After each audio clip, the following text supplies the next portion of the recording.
Bonjour à toutes et à tous. Je vais m'exprimer depuis un endroit duquel je suis très tiers, c'est-à-dire que je vais vous parler de forêt. Euh, Moi, quand j'aborde des sujets photographiques, en général, je les choisis pas trop et ils me tombent dessus. Et celui-là, c'est pas un sujet photographique, il m'est tombé dessus et j'ai dû l'aborder à bras-le-corps. Ma présentation s'appelle Terre reboisée. Il y a 3 ans, j'ai été embarqué par mon grand-père dans un projet de reboisement de terres agricoles. Donc, je suis issu d'une famille d'agriculteurs. Je dis que j'y suis issu parce que je suis né à Paris dans le 14e et j'ai pas grandi les pieds dans la boue. Mais j'y suis certainement allé un moment. Ça a mis du temps. Je pense que j'ai mis 25 ans à me dire que la nature, c'était pas un objet extérieur à étudier, mais quelque chose qu'on pouvait vraiment parcourir, vivre et comprendre en y étant. C'est pas un concept, c'est vraiment de la vie.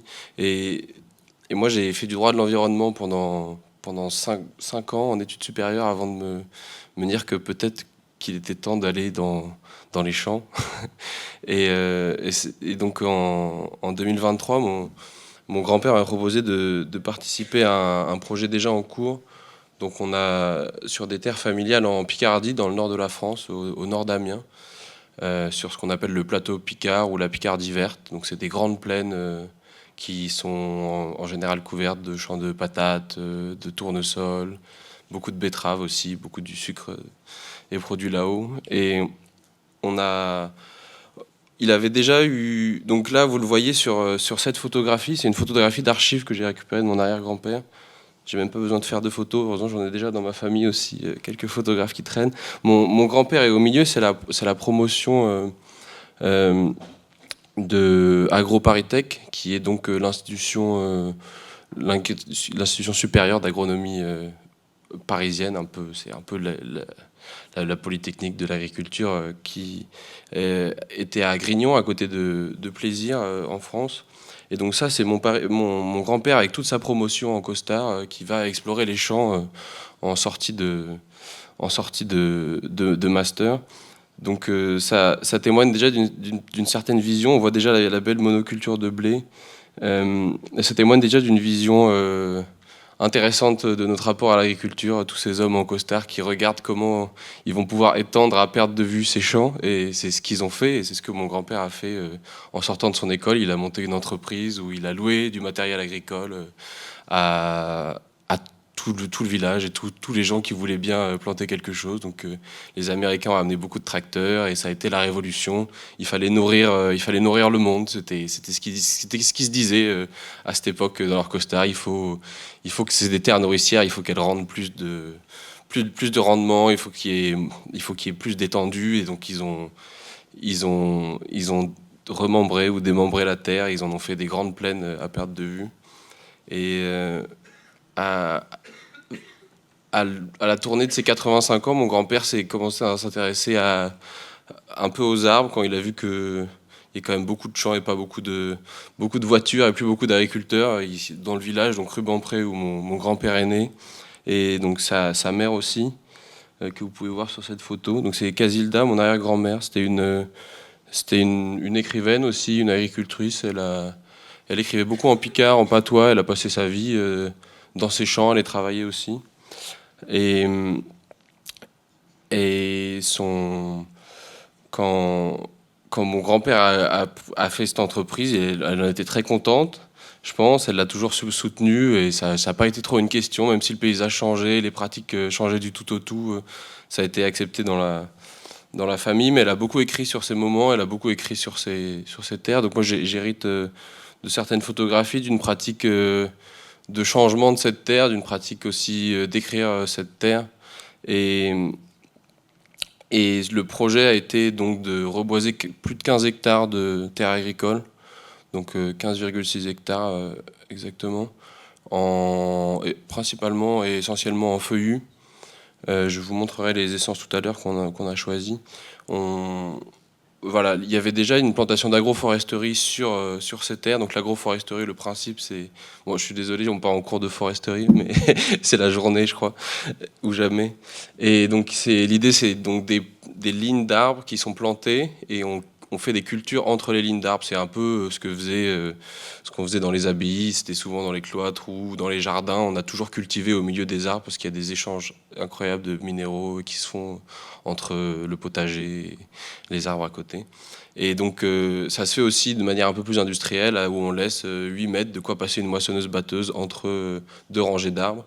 Et donc ça, en 2016, il avait déjà planté des arbres. Je vous le dis parce que vous allez voir, je vous montrerai des photos de la forêt après, vous voyez déjà des arbres un peu plus grands, parce qu'ils ont déjà une dizaine d'années, et qui maintenant servent de couvert aux petits jeunes qu'on a plantés, qui ont maintenant, en 2023, ils ont 3 ans de plantation, ils avaient 3 ans quand on les avait plantés. Alors je vous remets un peu de contexte quand même. Euh, voilà, on peut voir mon grand-père qui arrive avec son tracteur et ma grand-mère, mon arrière-grand-mère avec encore ouais, la représentation traditionnelle. C'est assez étonnant dans toutes ces affiches. On en trouve beaucoup, des affiches qui vantent les mérites du tracteur. Il y a un peu cette représentation, cette auto-représentation du monde paysan qui se détruit. Ils le font sans vergogne en général. Et voilà, c'était une grande période de la promotion des pesticides. Mon grand-père en a probablement utilisé beaucoup, comme tout. C'est très efficace pour tuer les plantes une fois qu'on a rasé les forêts. Et ça a quand même drastiquement changé le paysage, la vie qu'il habite, et ça a changé le rapport à la terre aussi. Quand on a entamé la plantation, on s'est retrouvé face à un défi de taille, c'est-à-dire que les champs, vous le voyez c'est mon grand-père, quand on a commencé la plantation, il avait 92 ans. Il a une pêche. C'était un peu tard pour s'intéresser à l'écologie, mais il savait encore bien manier une bêche. Du coup, il a pu mettre sa part. Donc vous voyez, on a fait des strates, une sorte de relevé de la stratification du sol. Et quand on laboure les champs, on les laboure rarement très profondément. Ça se fait à une vingtaine de centimètres. En fait, les cultures conventionnelles ne vont pas chercher très profondément dans le sol, donc on se situe uniquement sur on s'embête pas à aller labourer à 1 mètre de profondeur, on retourne juste la terre, ce qu'il faut, là où le blé se nourrit, où le sarrasin se nourrit, où les betteraves se nourrissent, on laisse le reste vivre sa vie. Mais en fait, à force de 80 ans intensifs de labour, ils ont créé ce qu'on appelle une semelle de labour. Donc à partir d'un moment, on creuse le sol et au bout de 20 centimètres, on arrive à quelque chose qui est dur comme de la pierre. C'est du ciment qui se trouve sous tous les champs industriels que vous voyez. Vous arrivez à un moment où vous creusez la terre et vous devez piocher parce que vous ne pouvez plus atteindre la terre. Et, euh, et ça, c'est un problème quand on plante des arbres. C'est qu'eux, ils ont besoin d'aller profondément chercher leurs racines. Et ce qui est fou, c'est que la semelle, donc on creuse, il y a une dizaine de centimètres, mais on arrive à la casser et on retrouve de la terre en dessous. Mais quand on parle de l'imperméabilisation des sols, quand on parle des nappes phréatiques qui ne peuvent pas se remplir, en fait, c'est à force de les tasser, on a créé comme une semi-couche de béton partout sur ces grandes plaines, qui fait que quand il pleut beaucoup, on voit se déplacer comme ça sur des kilomètres des flaques d'eau qui vont se jeter après plus loin, chez nous dans la Somme, et qui emportent avec eux toute la terre. En fait, ça lessive des grandes parties de... Et donc les arbres, eux, ils peuvent agir comme fixateurs de l'eau aussi. Ils peuvent agir comme barrière naturelle. Donc ils ont plein de vertus, mais ils ont besoin d'être aidés pour vivre dans ce milieu. Donc là, on a dû casser cette semelle de labour pour laisser les racines pivots des arbres partir, parce qu'il y a beaucoup de vent en Picardie aussi. Donc si on plante et que les racines s'étendent seulement à la surface, avec le temps et à force de se prendre des coups de vent, ils finiront tous par terre, et c'est déjà arrivé. Et on le voit dans beaucoup de plantations aussi, de monoculture aussi, des arbres qui ont des sols pas forcément adaptés et qui se retrouvent par terre 30-40 ans après. C'est très particulier de planter une forêt, bon, surtout quand on a 90 ans, parce qu'on sait qu'on ne la verra pas. Mais même moi, je sais que j'en verrai qu'un petit bout. Mais on pense toujours à ce qu'il y aura dans 30-40 ans. Et assez étonnamment, c'est des milieux où la moyenne d'âge descend rarement en dessous de 60 à 65 ans, mais ils sont plutôt woke parce qu'ils savent que le changement climatique c'est important et qu'ils sont très conscients des enjeux. En fait, les forestiers regardent toujours vers l'avenir, et vous trouverez pas de climato-sceptiques dans le milieu de la foresterie. Et c'est des gens qui regardent toujours qui regarde toujours au loin, quoi. Et c'est de la transmission et c'est de l'écriture aussi. Donc là, vous les reconnaissez, c'est pas un exercice de Lionel pour faire du détourage sur Photoshop, je vous promets. C'est les 12 essences, les 12 essences qu'on a plantées donc dans cette forêt. C'est donc en général les plantations se font, on parle de plantations diversifiées à partir de 3 ou 4 essences. Là, il y en a une douzaine. Donc j'aurais bien aimé vous savoir si vous en connaissez, mais je pense que vous devez reconnaître le chêne qui a donc ces petits lobes. Il y a du chêne Cécile qui est plus du sud et qui probablement dans 30 ans en Picardie se sentira bien. Il y a du chêne pendonculé, il y a de l'aulne, des tilleuls, des merisiers, des noyers, des châtaigniers. Et donc le but c'est... Je vais vous montrer quand même à quoi elle ressemble parce que vous devez avoir envie. Donc ça c'est au bord du village. À la sortie ça a été planté autour des châteaux d'eau et c'est ce que vous voyez au loin, c'est les champs. Donc vous voyez des grands arbres qui sont les arbres éloignés de 8 mètres d'agroforesterie. Ça a été replanté assez dense au pied. On est sur une densité de 1200 pieds par hectare. Il y en a vraiment. On a planté 18 000 arbres en 4 mois. Grâce à des agriculteurs, grâce à des tracteurs. On ne s'est pas complètement échappé de nos manières de planter, et ça aurait été génial de le faire avec 200 personnes, et on n'était pas 200, mais vous êtes bienvenus si vous voulez aller planter des arbres en Picardie. Mais ce qu'il faut dire, c'est que il faut combattre aussi, il faut être capable de faire des modifications significatives à un paysage qui va significativement mal aussi. Et ces arbres, ils sont là pour filtrer les pesticides et aussi faire des barrières écologiques.